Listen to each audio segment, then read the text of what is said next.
Transphobe or ally Hocus Pocus edition. Now, with this series, it's often hard to find a place for each character, especially if there isn't explicit trans representation.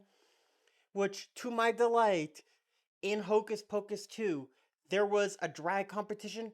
Yeah, it's different than being trans, but you get what you get when you do this series sometimes, and you gotta extrapolate. Given everyone's reaction, they're fine. I'm willing to say they're allies.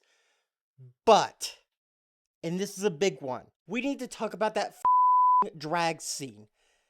Do I buy Salem, Massachusetts would have a competition like this? Absolutely.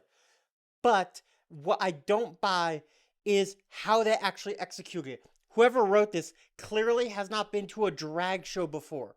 Like, you do not call the queens fellas. That is an insult, even to those who are not trans. It's the culture there, and you do not do that. Yes, they show a lot of variety in the drag there, but it's to the extent where I'm like, okay, I don't see why a drag performer would do that in some of those cases. Yes, be creative and all that, but to a certain extent, I think they also don't accurately show what those types of competitions are like. And I also need to call out, these movies put a weird amount of emphasis on the status of teenagers. And I frankly just find that really gross.